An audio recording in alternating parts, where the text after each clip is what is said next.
Good morning. This is Shaun Boyce with the Atlanta Tennis Podcast. We have an exciting morning. We're a few minutes late getting going because that is the nature of what happens with live things. And we don't mind, but I appreciate anybody who's actually paying attention. In this case, today we bring in Bobby Schindler as usual, but we're in the same room at the same time, which doesn't happen all that often. And we are honored to have David Stolle and Stewart Russell with us today from Universal Tennis Academy.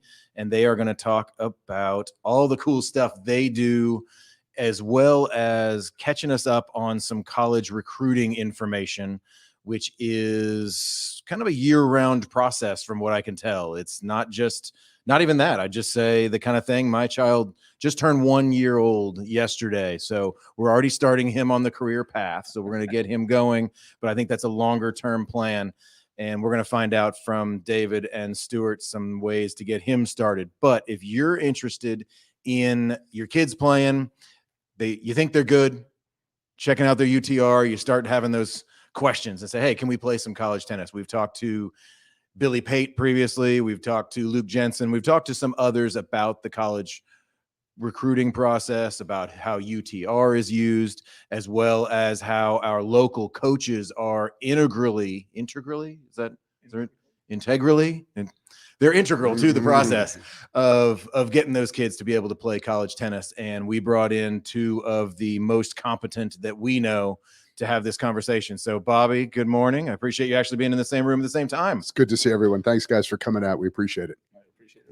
Yeah, thanks, David and Stewart. So we will start. If you don't know David and Stewart, they are UTA, which is Universal Tennis Academy, but they work for Universal Tennis Management, is the management company that handles that. The academy is the on-court presence. Correct me if I'm missing anything. I think it's fairly straightforward that way. You guys manage 9 facilities currently, is that right? You've had as many as couple hundred in the area, so you've You've been around. Yes. And since the mid 90s, catch me up, David. Yes. David, catch me up on kind of where you started. You bought a property and ran a club, and then took over the world. Well, took over the Atlanta world from there, right? We're just trying to make tennis better. So yes, so we started back in 1996. We worked at a couple of clubs, and then we bought our first facility, Chattahoochee Plantation, Marietta, in 1997. And then in 2009 was when the city of Atlanta was needing some help managing their tennis centers. They were estimated to be losing over $500,000 a year. And when the recession came, they were either going to have to start shutting down some of those facilities, or they needed somebody to come in and help them with it. So we looked at it as an opportunity to, 1, help the city, 2, grow the sport, 3, create jobs at a time when people were losing jobs. And then from there, we kind of turned it into a management company where, you know, as you mentioned, we have many locations around the city, and we all enjoy teaching. I mean, that's a part of our lives. And so, yes, there's a management component. But the biggest part of what we do is the teaching, from complete beginners, 5-year-olds to, kids that want to play in college, to, to adults, to senior citizens. We kind of run the gamut as far as, who we teach and where we teach. But as far as where I got into the college recruiting side of things, I grew up in Boston. I went to school at University of Virginia. Didn't really have somebody help me that much with the process. And when we started our academy down here, several of our original kids had interest in playing in college. And, our overall goal is to try to create things that we didn't have kind of as the juniors. So college recruiting process was one of those things. And, we've learned that if you spend 2 years, 4 years, 6 years, 8 years, with a family, it's always nice to be able to help them with the process and then hand them over to a program where you feel like they're going to continue to grow as tennis players, but also as people. And I like that a lot. That's the concept of, what's the phrase we use, Bobby, is making Atlanta tennis even better than it already is. And Be better. Be better. That's going to be our new tagline. Be better. Yeah. And it's the kind of thing where the podcast is trying to do that. We try to do that with GoTennis. It's, are we actually doing something good for Metro Atlanta tennis? Are we helping somebody rather than just going out, teaching, making money? And I feel like I don't typically work on feel. I typically work on numbers, but I feel like UTA is the type of organization that is doing its best to help Atlanta tennis. Is that an easy thing for me to say, Stewart? We kind of let the customer base at all of our different sites kind of dictate. Each one's going to have some different demands or different specialties. So when David spoke about, whether it's an adult population that's looking for more, or whether it's the juniors that are looking to play college tennis, came from a background where when I grew up in as far as tennis, way back in the day, one of the aspirations that I constantly heard whenever I was in the teaching profession and I want to play professional tennis. I want to play professional. And, the reality is, and I haven't done the numbers, but how many kids, that are getting involved in tennis are actually going to play at that elite level. And, finding the pathway is a tricky because every different customer base, whether it's by where they are demographically or whatnot, there's going to be different needs. So UTA providing this as a service, some of our facilities, it's not necessarily needed because the focus, and there's nothing wrong with it, could be more on the recreational players who just their aspiration would be to play high school tennis. And there's absolutely nothing wrong with that. But what I find intriguing in the entire thing with UTA especially is same thing with David. I grew up I was actually a men's tennis coach at Roanoke College where I graduated from. I got actually anointed my senior year. And same kind of an idea. I didn't know what I was doing. I was getting thrown into college tennis, but I found the passion for that team activity in this individual sport. And I'm finding that more, whether it's kids who want to play high school tennis or whatever. I've not seen a junior tennis player that hasn't relished in an opportunity to play. They love doubles and they love team events. And we're talking about an individual sport in tennis. So the idea of blending it has been a passion of mine. And I know it is of David's, whether it's on the college side of it or just in general, the team concept and having it, whether it's with UTA. I mean, we're a team. We're not just on an island by ourselves as individual pros trying to figure out what's the best bang for our buck. It's what does our market or our customer base dictate, and therefore can we provide this service to them? And I want to stick with that team idea. And David, at some point, we'll get back and say at some point, the next thing I want to do is talk about the actual recruiting process, because that really didn't exist when I was in high school thinking about going to college. But sticking with Stewart on the idea of the team atmosphere, Bobby and I have worked hard with Joel at T2, and we've created a new league focused on that team atmosphere. It's a flex league for the high school kids, and it's not college recruiting. These are kids that don't have a UTR. They don't have a USTA rating. They may just learn how to play tennis and they want to make the high school team. But I think what they want to do is they want to be part of something bigger than themselves. And tennis doesn't always offer that. Tennis offers, I love this. My favorite story is the 10-year-old with the bag as big as him in the tournament. And he walks, excuse me. Hi, I'm Shaun. I need to check in I love that. Yeah. I love that about the individual sport and how that creates that badass kid, and that's, the team atmosphere is different. It brings that kid into playing with his friends and having a great time. And Stewart, you're big on promoting the team atmosphere, whether it's high school or college, and what that means to tennis. My background's been specifically with team. I have two kids, fairly accomplished. A daughter who played Division II soccer, again, team sport. And I have a son who has never picked up a tennis racket and was a very accomplished Kennesaw State baseball player.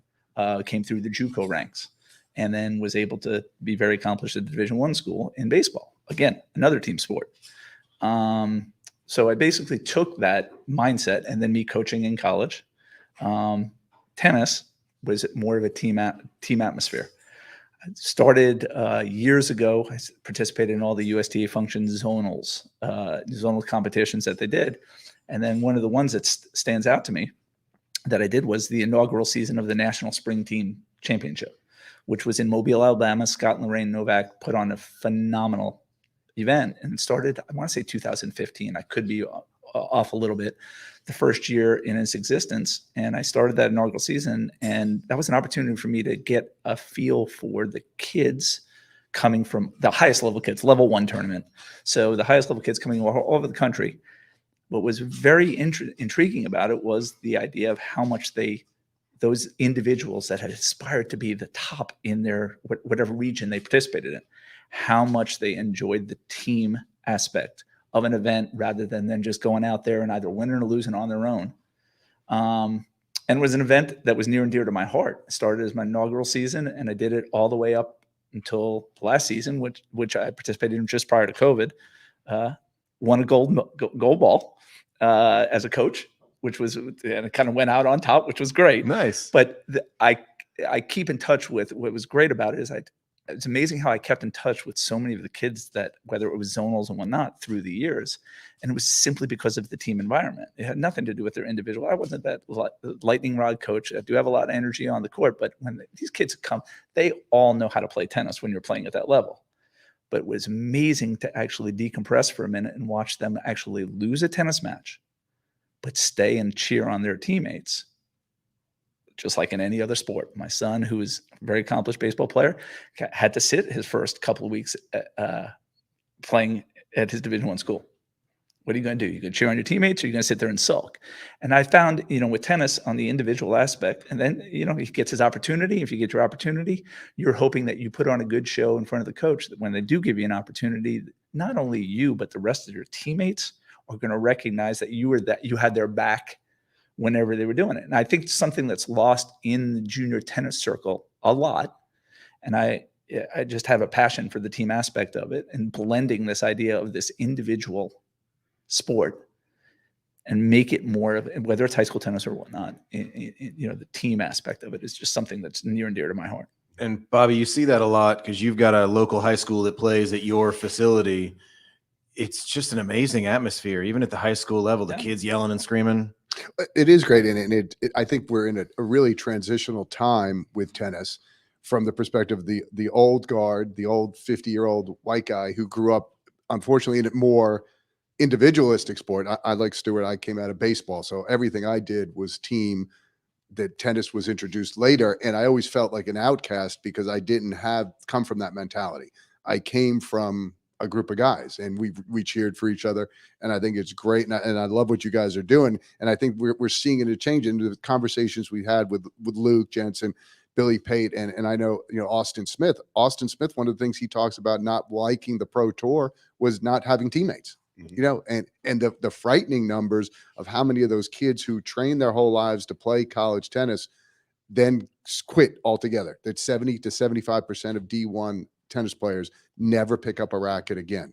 And, that's not healthy, and I think that the more we can incorporate what you're talking about, this idea that we're going to root for each other, I think we're seeing it on the professional level, the success of the Laver Cup. I like the changes they made to the Davis Cup, making it more of a weekend tournament type thing. I think those are all things that are going to benefit, and it's going to grow the game, and it's going to get, as we're trying to do with the team, not ignore, just focus on the highest level players. There's a lot of recreational players that are going to help grow this game, that are going to play high school tennis and probably not play it collegiately again, but that's okay. If they go to college, there's now club teams. It's better than doing what we were doing, which was hanging out in bars.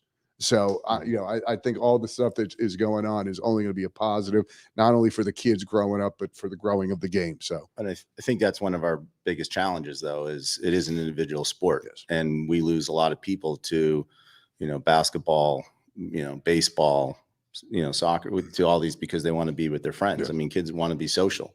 So one of our challenges is, how do we make it, you feel like you're part of a team? So like when we travel to tournaments, you feel like you can warm up with people and you can get to root for people, even though it is an individual tournament. I do think one of the things tennis offers that maybe some of the other sports may not is you get to go to drills and practice with, different age groups, different genders. And so one of the things that we try to focus on, in an academy setting is, the old kids used to be the young kids. And when they were the young kids, the old kids hopefully looked out for them, knew their name, spent some time with them. And you remind those kids, hey, one day you're going to be, one of the older leaders here. And this is what's going to be, expected of you. And, it's funny because when everybody always wants to be playing with somebody better or somebody older. We have that conversation all the time. And then we have to remind people, well, there's somebody on the other end of the net that is obviously not thinking the same way you are because they're hitting with your child, so it's one of those building the team unity in a academy or drill setting is something that's important, to us. No question. And we're talking about the cultural aspects of it, as far as we're seeing it where we're up in Forsyth County, where there's going to be 70 to 80 kids trying out for these high school. It's no longer we have 3 tennis players and we're looking for 8 warm bodies to have a tennis team. So there's competition now, and it's going to be interesting to see how the coaches adapt to it to make and start, because I hate to say it, it's not, tennis players get away with a lot more than what you'd get away with on a football team or a baseball team. Well, I can't come to practice today, I have this. Yeah. Well, then you're not playing. Yeah. You're coming if you're making, because it's bigger than you. It's a commitment to a team. Yeah. And I understand you have other things going on in your life, but if you've decided this is something that is important, you can't judge it how it affects you. Because there's 12 other people on it. So it'll be interesting to see how tennis transitions, especially in our area, as the popularity has gone up so much, where it's no longer, hey, I'm going to make the tennis team. You're not going to make the tennis team in South Forsyth at Lambert just by walking out. There's going to be 40, 50 kids going home disappointed each year. So it's going to be on the coach to create that atmosphere and to go to, like you said, when you're the young kid or you're the borderline kid, you better be trying the hardest. You better be picking up the most balls. You better do something that the coach sits there and says, the Rudy, for lack of a better word. He might not have the size, he might not have the ability, but if the guy who does have the size and the ability worked as hard as that child, that's how you make a star. So yeah, and I think, go ahead. That was one of the things that, I'm showing up at this national spring team tournament, and I consider myself being more of a tutor than I did a teacher. Kids that were showing up there, the best of the best, already know I'm not going to be able to all of a sudden have hula hoops out there and make them a better tennis player for that week during said event. But what I am going to do is going to create a culture. Yes. And what I found fascinating is the first year I did it, which was the initial phase, and I learned is like, how much involvement can I actually have as a coach? And with the typical kids at that level, what I found were they lost their match, and the first thing they did was they left to either have a discussion with their parents or whatnot. And I was like, hey, there's going to be one rule that I'm going to have. You are staying there until this match is completed. You are cheering on the rest of your team because your point counts just as much as Johnny's or whatnot. And me being judged as a coach this week is how our team does, not how you do. And I was fascinated. Okay, how many kids still would want to walk off and be that individual? Like I lost almost, I'm not going to say the feeling, but the perception was, I don't care how my team does. I just care about how I did today, whether it's win or lose. And that was the culture I created. So I wasn't teaching them anything. I was just teaching them, hey, if you are, because all these kids are going to be aspiring, the majority of them do play college now at that level. At some point, I was like, this is going to be mandatory for you to do. Your college coach shouldn't be having to tell you this by the time you show up there. It's just the facts. And it was just the same idea is you have a job to do regardless of the result that you put on there, because David said it earlier, your coach's job is on the line with how the team does, not how you do as an individual. And that's a tough sell for a lot of kids that have grew up in an environment was, I don't care about how anybody else does. I just care about how I do. And so that team, once you create the culture, I had a couple of good friends that actually lived out closer. Amir Delich played on the Illinois team, which is probably one of the best college teams I think ever assembled. Came out just as just in passing. He lives out close to in Windermere. His wife does, or his family does, where we're at. And he came out and he just hit with our kids one day.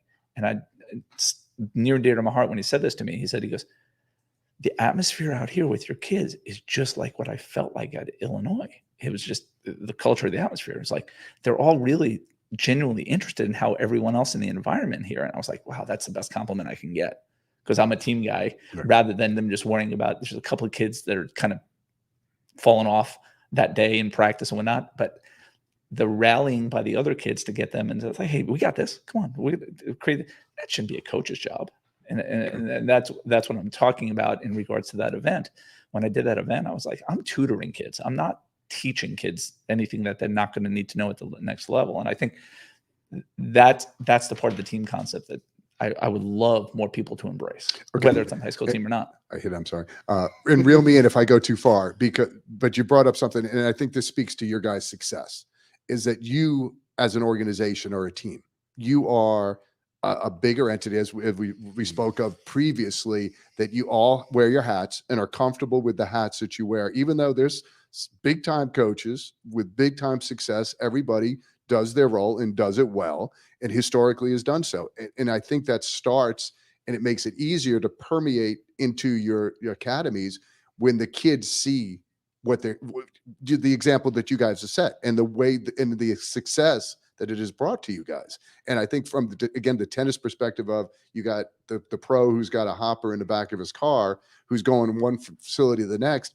He's just teaching tennis. He's not teaching the nuances of what you're going to need if you're going to continue to play. Finding your niche and using the rest of the group, the team, as a resource and don't be afraid to ask for help. If somebody finds their niche.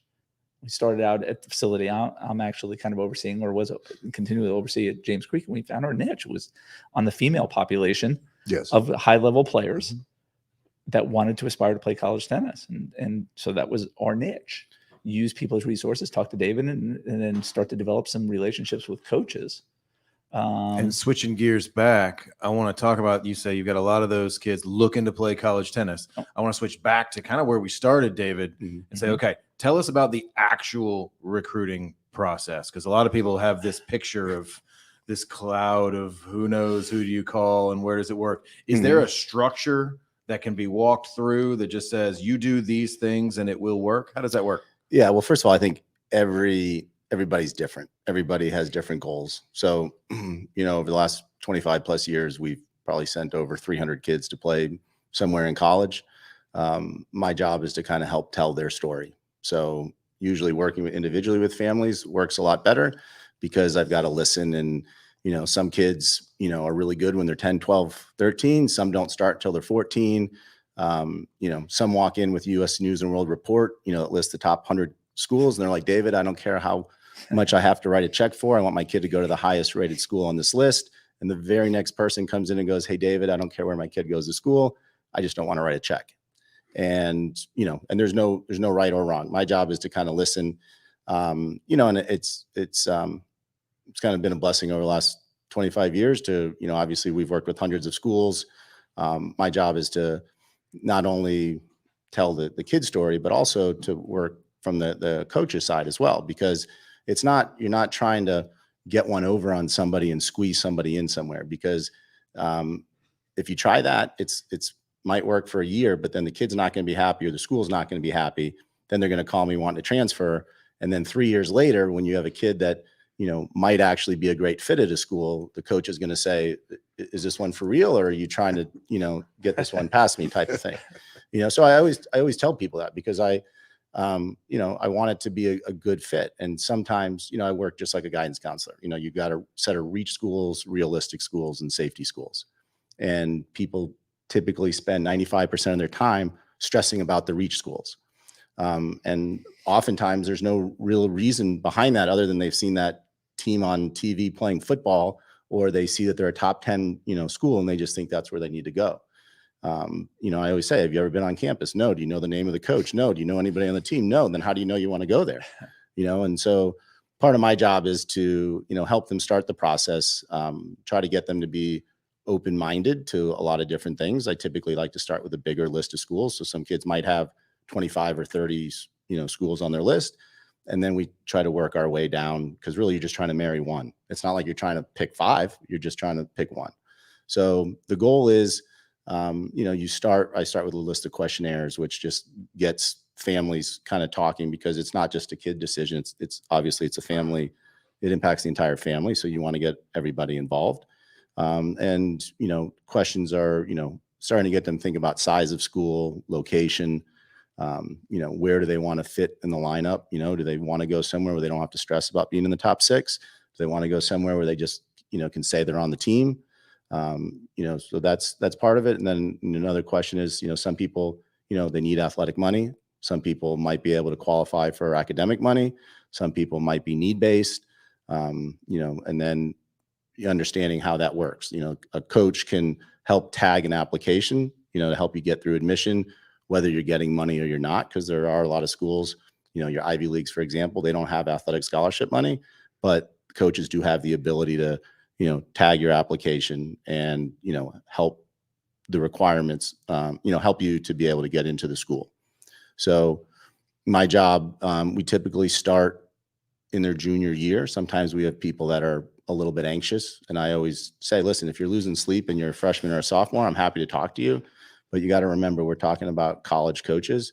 I'm a coach, so I can say this. Like, some of them don't know where they're going to be in 2 years, and a lot of them are working on, next year's class. So even though They've got their own list of schools. Exactly. Yes. Yes, they do. Yeah. So even though this is the most important thing to you, it may not necessarily be the most important thing to them. And you get one chance to make a first impression. So that's why I tell people, when do you want to make that first impression? Are you better, when you're a first semester sophomore, or are you going to be better when you're a first semester junior? And hopefully they're going to say first semester junior. If not, they should, probably take some time off, I guess. And I also explain to people, I think there's 4 parts to being a good college coach. 1, can you teach tennis? 2, can you communicate, and can you manage a group of people? 3, can you fundraise for your program? And, 4, can you recruit? And rarely do you find somebody that excels in all 4 of those areas.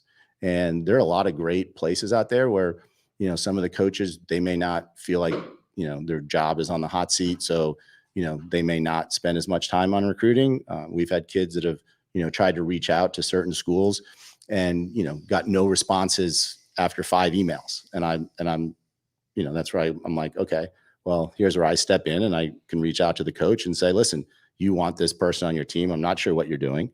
And, and they'll come back and they'll say, thanks for reaching out. I will follow up. And then, so that's my job, is to kind of help create the pathway to make the process easier. So it is very subjective. So we're not just looking at, okay, here's fill out this form and it's obvious as to what the next step is. There's a lot of different variables in that within each family. Yes, for sure. And that's, to me, that's the fun part. Cause you talk about teaching tennis. If we were just teaching forehands and backhands, that gets old really fast. So, you're working on trying to figure out how each kid thinks, how they learn, how they process things. And, I might say one thing to you, and then I've got to say the same thing to Bobby, but I might have to change the approach. So I think college recruiting is the same way. Gotcha. So, And that would morph into, I know we discussed it, a lot of kids went through this recruiting process, UTR, and UTR, they're just a number. And there are a lot of coaches that do gauge what their interest or their initial interest in a prospective student athlete. And they might look at their UTR to say, but that doesn't tell the whole story. I mean, what David does, and it has a little bit to do with, and it's not that I'm downplaying the importance of some recruiting services or whatnot, but we're, David and us at UT, we're around these kids on a regular basis. So we know a lot more of the subjectivity of the things that we have to consider when recommending someone to a college coach, right? We're seeing these kids on a regular basis, whether it's a financial, whether it's how is this coach going to deal with the parents of this child, because there's a lot of different nuances associated with it. But UTR, in some cases, I totally understand the idea, but I like to tell the story about UTR being more than just a number. And there's still this fascination is it's going up, it's going down. I'm at 13, I'm at 12, I'm at 11. I'm not going to qualify for this school. Let David or I or a couple of us maybe have a discussion with a coach that might not downplay the importance of a UTR from a competitive, but understand the other variables associated with you possibly becoming part of their program. And that makes me think of our conversation with Billy Pate and Chase Hodges and a bunch of conversations. But yes, with Billy Pate specifically, who says, if you're not a whatever UTR number, is like, you're just not playing for me. And it may not be that objective of a decision if I've got somebody like UTA in my corner that can say, hey, Billy, I know he's a 12, you need a 12.5, whatever that is. Is it good to have you on my side to be able to call Billy? We use him as just the example, but be able to call that college coach and say, you need to check this kid out. He's good for the team. Here are all the X factors. And David's going to downplay this, but he doesn't need to be downplaying this. When David's getting phone calls from college coaches, okay, there's a reason they're calling him, and it's more associated with what do you think than it is the number idea. Now, and there are coaches that you're absolutely right that are going to basically say they're not playing for me. But if David or somebody was help them navigate, hey, this kid, he's come to work all day. He's going to be the best team player you've ever seen. And he's very careful on how he does it. Okay. Because he's not going to recommend somebody that he knows is going to come back to bite him. And he said this earlier. He's not going to recommend somebody that in a couple of years is going to be like, what were you thinking by recommending this kid? So, yeah, but there are times though where, there's going to be some tough fits. I mean, one that came to mind was probably 15 years ago. I told the coach, I said, this girl's going to come in and play number one for you. I said, she's going to be a pain in your rear. She might not get along with the other girls, but she's going to win you a lot of matches. And she stayed there for 2 years and did exactly that. She called, she said, I'm ready to transfer. Coach called me after that and said, I just want you to know, you told me exactly what I was going to get, and I got it. And I was willing to take the chance. So that was good. But getting back to your Billy Pate story, certain schools, yeah, they might have a baseline as far as what they're looking for. Correct. UTR is a starting point. Get me close. Yeah. Yep. But I would turn around and I would go to Billy and I'd say, all right, this kid's a 12.5 and you're looking for a 13. I go, how good a coach are you? There's the other thing. He's going to be even better his sophomore year if you think you're as good as you. Because I'm going to be able to say, I've watched this kid for the last 8 years. I know, Yep. I know what this kid has in the tank. I know where he's heading. And that goes back to the telling of the story of the kid. And, UTR is just it's a number, like we said, but I always tell families, I said, think of it this way. A coach has got 8 to 14 spots of picking people they get to hang out with for 20 hours plus a week, plus weekend trips for 4 to 5 years. I go, do you think they're going to go based on a number? I go, is that how you do it at work? I go, there's also a personality that goes along with it. You need to be, likable to their program, yes. right? Likable to their culture, and I think that's a part of it. One of the things, that comes up too, families will be like, oh, well, this school wouldn't be interested because they just take foreigners, and I'm like, well, wait, first of all, I go, that school may be a great fit. I said, most college coaches would tell you, our job is to get the best team that we can get. I'd love to get Americans, but they may, not be at the level that we need to be at. And, I had 2 teammates at Virginia. One guy was from Haiti. One guy was from Mexico. They were 2 of my favorite guys on the team. 2 guys that I could not stand was a guy from Georgia and a guy from Tennessee. So, I would not be discouraged by that at all. I think, I've never had a coach say, I'm not interested in Americans. But what they will say is, hey, my job is based on how we do. So I think that, being open to learning about different coaches and their philosophies and really, I can't emphasize enough, like and you can start this at any age, just getting on campuses, watching practices, going to see matches, because stuff you see on the internet, you don't get to see in person, like being able to watch how a coach and a team interact with each other, being able to watch how teammates interact with each other. Yes, it's great to win, but, how do they handle themselves when they lose? I was fortunate. I played for a coach who watched me lose a match at Kalamazoo 1-1, and he still wanted me on the team. And I said, why'd you want that? He said, well, I saw how you were fighting at 5-1 in the second set. You came off the court and could have a conversation with me. I'm not expecting people to win all the time, but I'm expecting people to compete. And maybe that's a bit of it as well, is that work ethic. Yeah. And I think that's why you've got a lot of non-Americans on the team. And maybe this is a question to ask and say, okay, the guys I played NAIA, and it was a lot of guys from outside the country, and they worked so hard. And it might have just been because that's what it took. It was that much more important to them to be there at the school playing college tennis than it was for me, because I was just there for my father to pay the bills for 4 years so I could put a band together. Playing tennis was fun. I enjoyed it, but it wasn't a life-changing concept where some of these kids maybe in the Atlanta area, they're a little spoiled. Bobby, I think you've made a comment of that, to say they don't really need it. There's that work ethic isn't there. But I think it's cultural. And I don't say that for the sport itself, first of all, because it's not a team sport, because better or worse, your parent is playing a very big role in the situation and the indoctrination from where your parent comes from. There's so many things that we can't control. Again, what I hear and what I love and what they do is what we're trying to do is try to break down the walls and some of the things that get in the way of tennis's success. And part of what they do, because they're so good about being a team within their organization, wearing their own hats, they have the ability to offer things that most coaches don't feel they have the expertise, the time, whatever reason, because they have other things that they have to do. I get it. The problem with tennis historically is the coach, if I don't know what I'm doing, I'm too stuck up or to call David Stolle and say, David, help me. I have a great kid. Yeah. You know, could you help this, the family with the process? Now, he can't give the personal endorsement because he might not know the kid as well, but at least he can be a gateway and start the child in the right process. And I think that's across the board a problem with tennis is that we don't communicate enough as coaches to say, hey, this just because this is not a poor reflection on me. I don't have the time. How can I find the kid? When I was at White Columns, I had a couple of good kids. I was like, listen, I can't coach you here. That doesn't mean I wouldn't love to. Of course, I'd love to coach a kid who's actually a good tennis player. I'm going to send you to Windward. Go see the guys at Windward. They're close by. They can provide for you what I can't provide. I think that's the responsibility of a quote unquote coach. And Yeah, that but when takes you're- me to I'm probably going where you're thinking, Stewart, which is those recruiting services, which is the system that helps the coach.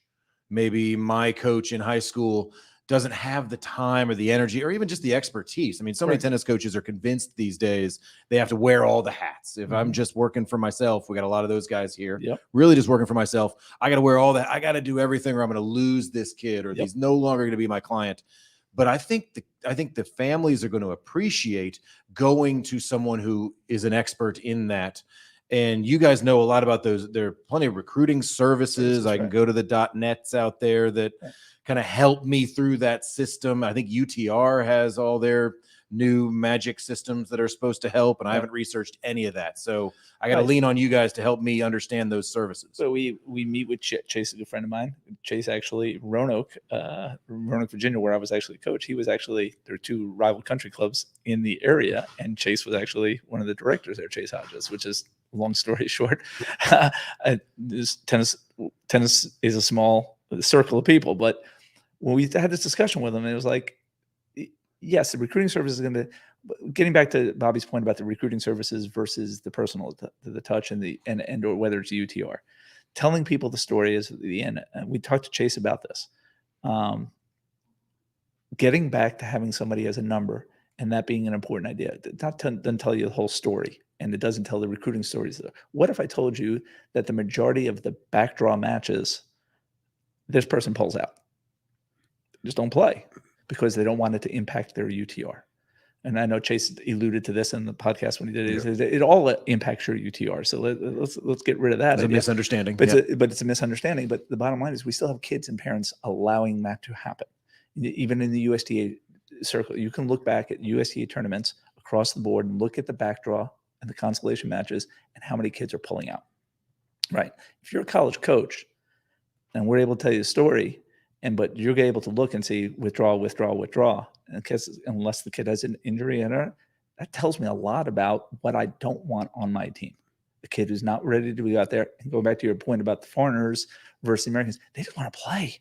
They want to play matches. And if it's important to a coach that this person just plays matches, regardless of a win or a loss, or how it's going to impact their UTR, that's a character flaw that somebody needs to tell the story to before it bites you in the butt. And Is that a character flaw or is that a coaching mistake, Well, a parenting mistake? Because it's not the kid usually making that decision, right? Could be because we hear the kids, this UTR, they're studying on a daily basis, their UTR number. And it's like, if I play this kid, it's going to go up or down.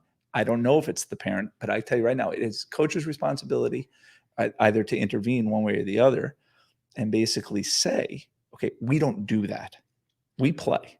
Okay, unless there's an injury and when there's a fine line, we play matches. We don't let what I'm saying. That's something that I think we need to tell the story and do a lot better job of. Is when I look at backdraw matches and I say I'm not playing, but I actually have heard kids say that's not going to help my UTR, so therefore I'm playing out. That's a problem. I think though the issue is a technology problem. when everybody here was growing up, I learned how good I was February of the next year when a little book showed up at my house. It told me what I was ranked. Yeah, At that point, true. I thought about it for about a day and I was like, oh, it's okay.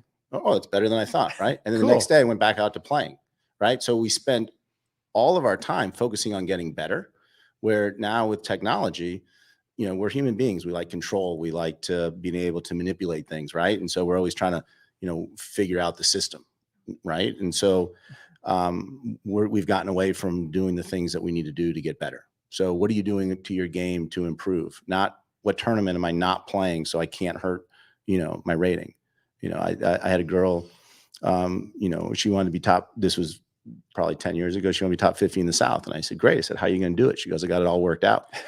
She's like, I'm going to go to Little Rock, Arkansas, Baton Rouge, Louisiana. I'm going to go to Jackson, Mississippi. I'm going to play these events. The draws will be weaker. I'll pick up more points and I'll be top 50 in the South. And I looked at her and I said, well, that's one way of doing it. I said, well, here's another way. And she looked at me. She was ready to write something down. I said, why don't you start beating people that are top 50 in the South? And she looked at me like I had three heads. And I walked away and I was like, you know, that's where I feel like we have a problem, a perception problem. You know, UTR came around, you know, a few years later and from a recruiting side of things, because you notice we haven't talked really anything about USTA rankings. You know, we've been talking about UTR. Still got to get into Kalamazoo right now, right? and play the Orange Bowl, and Yeah. you got to figure out how to do that. So you got to manage both, right? Right. But, you know, 10 years ago, when I'm talking to a coach in Michigan, I'm saying, hey, this kid is, you know, 8 in Georgia. Well, that translates to, you know, 12 in the Midwest, and that translates into the top 30 in Peru. And, you know, so you're trying to translate. So the one nice thing about UTR, at least it makes us closer to be able to compare apples to apples. And it's taken the international part of the sport and it's kind of unified it. So, And even Chase said, it helps me from making a mistake. Mhm. It doesn't help him make the decision. Correct. The number, like Yes. Stewart, you said, it's more than just a number, Correct. but it doesn't tell the whole story. Right? Maybe Absolutely. we just taglined UTR. Yeah. But it was saying it helped me from making a mistake. It gets me in a better apples to apples, as you said, point of view. yes. David. So from a recruiting side of things, it has made it easier. But to my other point, the technology side of things, I've never had anybody say, hey, I think my UTR is too high. You know, it's typically Mine probably is. okay.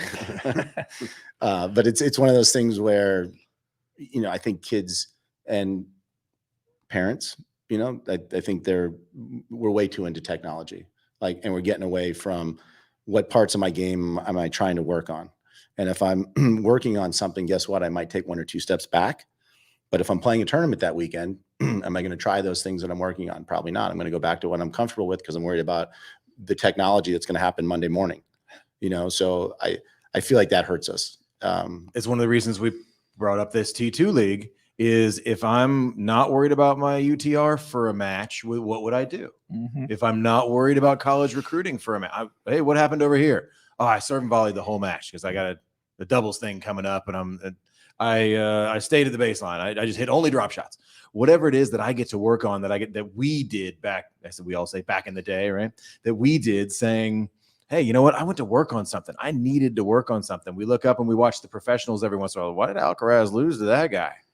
And you go, okay, maybe he was working. That's my first thought is maybe he was working on something. Maybe even those guys do a little bit of that, but also managing schedules. Is that part of you? Yes. That's got to be part of it, right? Adaptability. Yeah. Adaptability on a match by match basis at the next level. But look at the success. Go back to our point earlier about team atmosphere. The success of someone like, whether it's a John Isner or whether it's a Ben Shelton now, they were all talking about their college experience.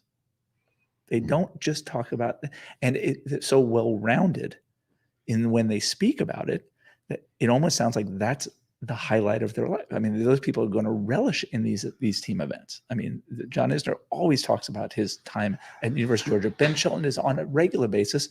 Brian Shelton, who actually was coach at, Georgia Tech, did a fabulous job, I think.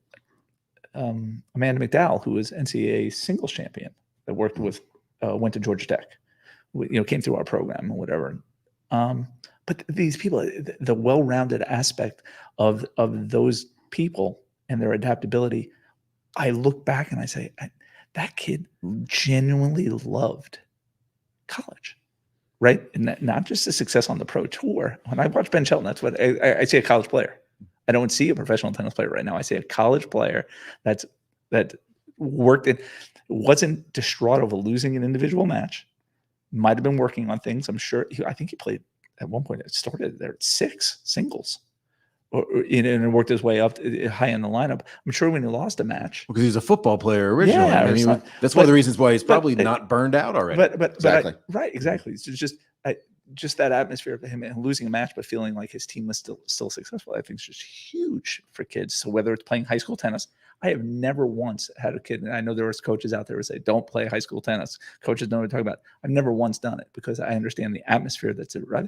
So More important than worrying about the math techer giving your player bad advice. I mean, way more nobody's important. nobody's Right. screwing up their the forehand. majority of the high level players are going to be the best player on the high school team. Right. Well, you got a job to do. Bring up the rest of the group. Right. Right. That's your Help them job. out. Help And that them was out. that was a tough thing we had growing up. And I point at you, David, just because you talked about the back in the day and how we used to find out what our ranking was. That we Yeah. physically wrote down our scores, Yeah. trying Yeah, to yeah. remember them, right? But then when you look at the high school time frame, I played high school tennis with Jason Steele, who's one of the coaches in the Forsyth area South that's Forsyth. helping us. South Yeah, Forsyth. that's helping us. We played high school on the same team at the same time, but we didn't practice with the team because the rest of the team I was recruiting off the chess team. It was like, guys, all right, you're tall. Here, stand here and whack the ball when it comes to you. But we don't have that problem anymore with the numbers in certain counties. Where I'm picturing this though is the better players. It comes back to that. I always want him to play with a better player, but we all have a good answer for that. I'm surprised it's still a thing because all the coaches we talk to have a good answer for that.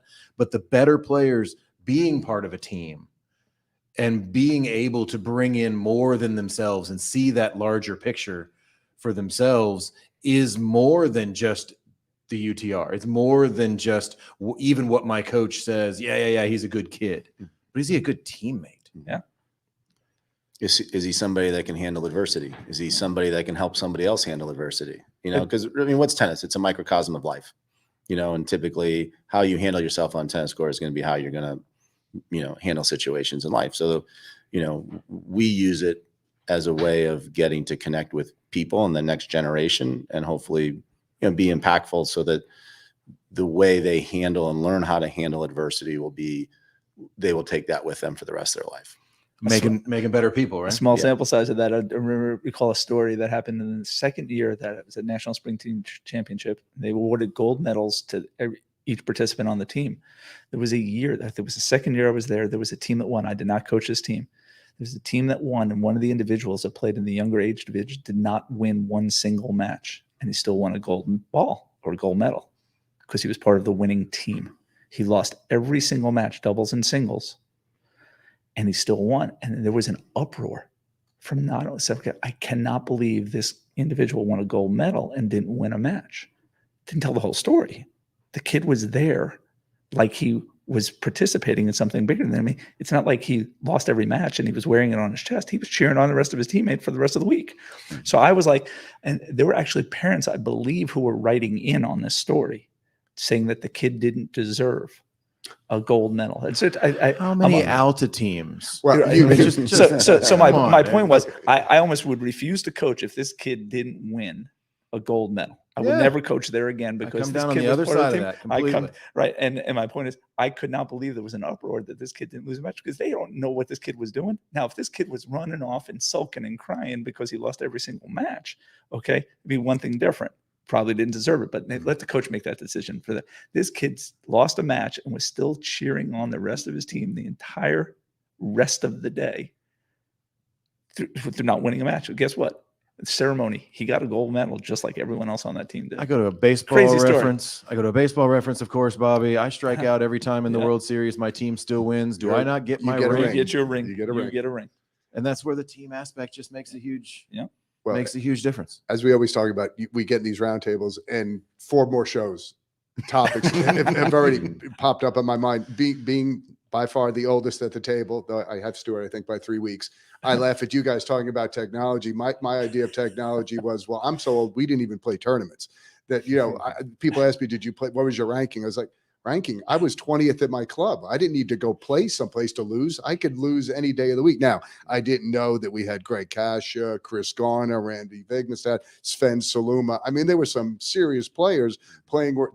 Obviously, were coached by King Van Ostrand, John Van Ostrand, Molly played at Wimbledon. So, whole different story. But I didn't need to go anywhere to be humble. I could go out any day of the week and get my butt handed to me. So that's number one. The other thing that I hear and I scream and I always laugh about, obviously, the culture of the sport and how much responsibility does that come from a higher being. We talk about it, the idea of tennis etiquette, how that is the importance of it has died. And, I get things evolve and it might be old fashioned, but I think there's always something that you should take out of that. And it's just the idea of the respect for the game. I think we're laughing a little bit about what we are on in Atlanta with the idea of the Alta player. This is a mommy driven sport. In my opinion, in Atlanta, tennis is mommy driven, and mommies played Alta, which is great. We have a bunch, unbelievably successful, but how many of them judge their value as a tennis player? You'll ask them, how'd you do today? And immediately they give you a won or loss. I didn't ask you whether you won or lost. I asked you how you did today. Did the stuff that we're working on in practice come into being? Well, and knowing, as David said, well, they're not going to work on their second top spin serve because they got to get it in. So they're going to tap it and they're going to wonder why the second return was nailed at them. I'm like, guys, you really, if you want to win, you need 2 strokes in Alta. Now, do you want to be a tennis player? That's a whole different discussion we can have. So I think the culture, be it the sport or being where we are at, because of how tennis is evolved here, makes it very challenging. And then the interesting one is we just talked about too, as we're seeing more professionals coming out of the college ranks, do you see that changing the dynamic as well in what the future holds for tennis? Because you immediately with COVID, there was a fear that men's tennis might go away entirely, but now all of a sudden you're seeing more and more kids who have gone to college coming out on the tour and having success. And this is a little bit different. And, is that going to change the way we look at college and the way maybe in this country will make people wake up to the fact it's not about. I think it bridges. I think it helps bridge the old philosophy, which was the young kid who was becoming an elite tennis player. The first thing on their mind was, I want to play professional tennis. I think by seeing this evident with, I don't know the whole story, but I do know what I see with my eyes. I think seeing the success of some of these college players to do it, I think there's it helps bridge. It's a very viable option. Yes. And I'm not just talking about the Division I athletes. I'm talking about whether it's Division II, whether it's JUCO, for the right reasons, to be able to, the first thing on a kid's mind, which near and dear to my heart, is the first thing I aspire to play at the next level. And the next level is not professional tennis. The next level is entertaining, if I can check a box and play collegiately. And they're seeing it and it's in front of them. And I think that's where it's really helpful. And don't you think that's going to help the idea of cultivating the team more? Because now, like you said, when I was growing up, listen, I wasn't going to play professional tennis. My coach looked at me and said, look, you're 120 pounds, you're graduating high school. You could probably, with your ability, your effort, we could play D1. You're going to sit out a year. We got to put about 40 pounds on you. I didn't want to sit out a year. I knew I was still going to be 5'9" at the end of the day, and I wasn't going to play professional. So growing up in New York, we didn't have the collegiate sport powerhouses that it is down here. So it just wasn't part of my thinking. So it wasn't. So I think that's great the way it's going now, that it's becoming. So that should lend itself more to these kids getting exposed to a team environment, hopefully earlier, and maybe getting rid of some of that mommy and daddy influence. I've never passed judgment, but you look at people who may have foregone the college route to play professionally, the Corey Goffs, the Coco Goffs, and whatnot. I would never downplay this. She's very successful in what she's doing. But you don't know if she was to go in college, how that might have impacted her professional career. I don't know if it's a financial decision for a lot of people. I don't know if it's more the fact that they just want to forego college for whatever the reason. But I think it teaches just so much more, that you'll be equipped to deal with the adversity when you're playing professionally. I look at people, like when I watch, and I say this to my students all the time, I look at people that are constantly out there and don't look happy. Yes. And it's a couple of professional tennis players that stand out when I watch them play. They're constantly looking at their coach's box for assistance, hands on the head and whatnot. Versus the kids or people that have gone through the college, like I've been here before. I've done this, rather than looking at mom, dad, or so forth on a regular basis for guidance on why are they failing today, right? You don't see it as much in the college ranks. I'm not used to seeing it. I think college is a great bridge now to the program. There's a bigger jump from high school tennis to college tennis than there is from college tennis to pros. And I think that, college tennis, one, to your point earlier, it gets people out on their own. They're making decisions. They're turning into adults. They're living and getting acclimated by themselves. And that's what they need to do when they're on the tour. So why not be at a place where somebody, in many cases, are paying you a lot of money to chase a yellow ball, get an education. You're not pushing all your chips into the table like you would be if you just go straight from juniors to pros. And, you're making lifelong friends, and you're going to be in an environment that you wouldn't get on the pro tour. So I think you're finding more of those players are enjoying it, and they're seeing they're getting the complete experience in a team sport, which is going to help them later. And to our point, we did something with Tim Siegel, former coach, his son, if you're familiar with the story. Yes. And to do the event, the amazing part to me was his teammates from Arkansas 40 years ago still come. What do you need, is Tim? And they all show up, and they still, that bond is still there. And you talk, there's no atheist in foxhole type mentality. All the great parts about the team environment, you make friends as a commonality that you might have never met before. That is correct. And not to laugh about it because it wasn't dwelled upon. Thought about, you hear all these kids now with the mental health issues, growing up, putting it back a little while, getting in that environment where you feel like you have a support system. Because let's face it, what does Novak have? Even though Novak came out, he's got a team. He's got 8 guys that travel with him. Number 200 in the world does not have 8 people traveling with him, right? They don't have that luxury of having a team. There's very few people even at the elite level that have that team in their box with them. Most of them, if you look at who, and how few people make money in tennis, it's a different thing. So how can we expose this more and make this more of the route that should be taken or looked at seriously, because it's going to have my friend, and you probably all know Andre Janisak. Andre played top level North Carolina. He said, Bobby, tennis, as you said, tennis prepared me for life. I got to hear no a lot. It prepared me for sales. I had to, I lost a lot of matches. I lost a lot of points. Well, a lot of people tell me no in the business world too. It comes full circle. I like that. Back to tennis is a microcosm of life, right? Yes, it is. I've got one more thing I want to ask before I ask you guys a king of tennis question. I'll give you each of that because we're running down here. UTA 360. Who wants to give me, you got a short version, you got a 30-second version, or a 3-minute version? You guys got a cool thing that you're helping kids get, it's part of the helping kids get into college thing, right? Kids in our program. Basically, we're looking at tennis, and it's now become more than just hitting balls, right? So what we try to do is partner with various, whether it's an orthopedic, sports psychologist, nutritionist, workout person, stretching person. So we just try to connect with experts in the field, in the Atlanta area that are able to spend some time, doing seminars, with our kids and really helping them, become fully equipped to be the best player. And as we talked about, it's physical, mental, psychological. How do you, handle injuries and things like that. So it's just, one way that we just try to do something to be, as we first started with, we're trying to create things that we wish we had when we were growing up. And if we can make the tennis world better than when we started, then we're doing something right. Not trying to tackle it all by ourselves. Yeah. But go ahead and using other people as resources, experts in the field, to try and create what would be a comprehensive athlete. Comprehensive means it's more than just, like what David said, more than hitting forehands, backhands, and hitting big serves.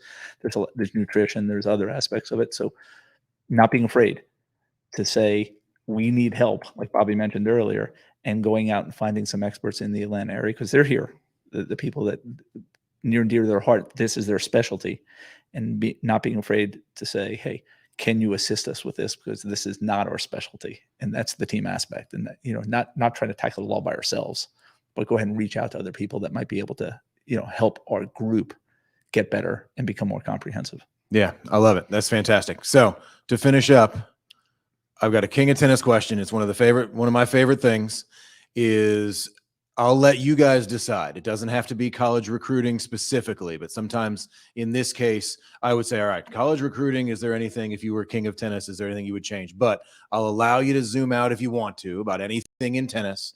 But if you do want to stick with college recruiting specifically, I'm good with that as well. But I'll ask you each individually. I'll start with you, Stewart. I'll say, if you were king of tennis, whether it's college recruiting specifically or that pathway or anything in the tennis world, whether it's Atlanta related, is if you were king of tennis, you could just make a decision, snap your fingers, whatever it is there anything you would do or change?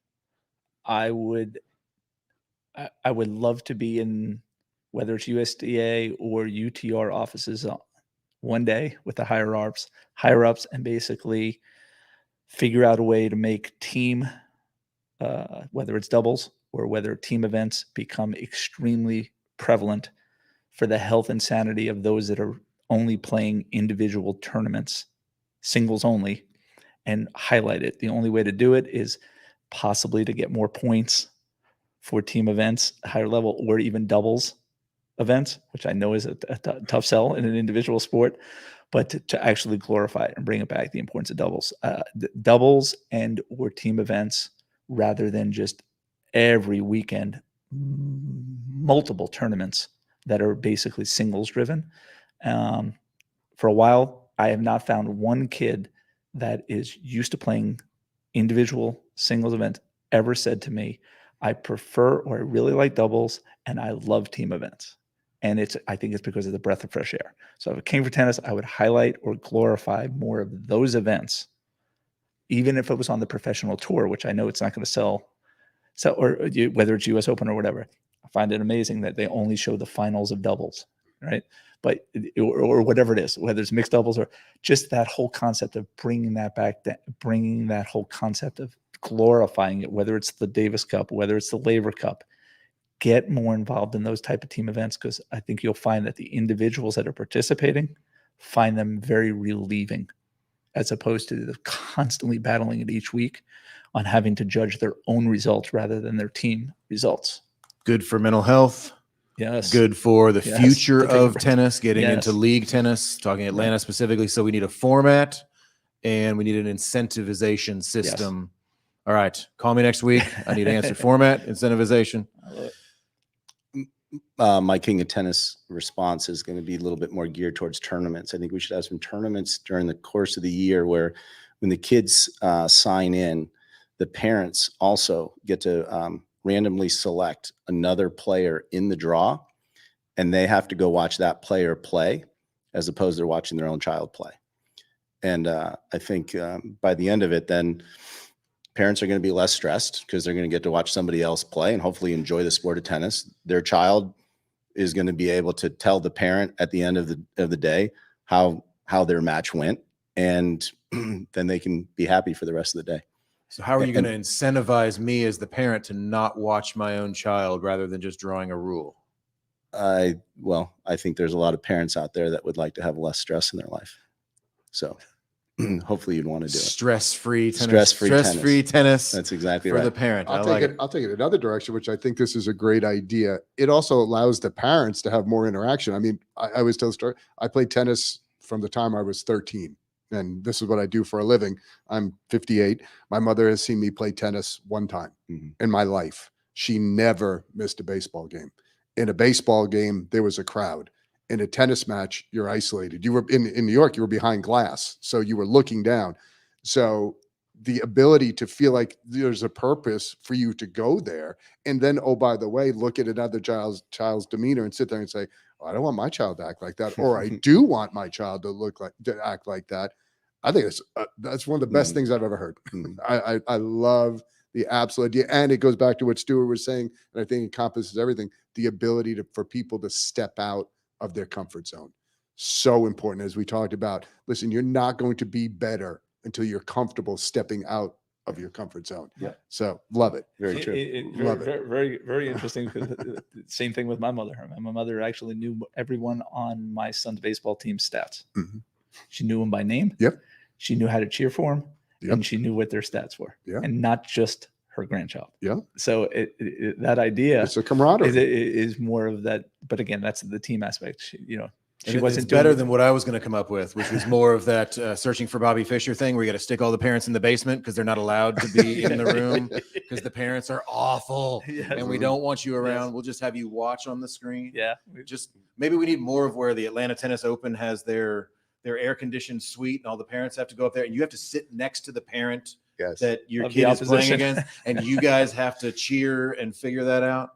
Well, it would teach the parent to make the whole environment. I mean, I literally heard a story about I think we were talking about it yesterday, where the child wouldn't play another tournament because the opponent's parents were yelling at them, Mhm. and the kid walked off the court crying. That would never happen No. anyplace else. You'd get tossed. Why does it happen here? That's a cultural thing that, like I said, I think that's a great. got I a lot think we of just things to touched on fix. another segment. I think we Next did. podcast. Jump into the next one. Exactly. David Stolle, Stewart Russell, Bobby Schindler, as always. Thank you so much. I really appreciate your time. Yeah. Greatly Thanks for the appreciate it. opportunity. Thanks for having We'll us. do guys. it again. Thanks, guys.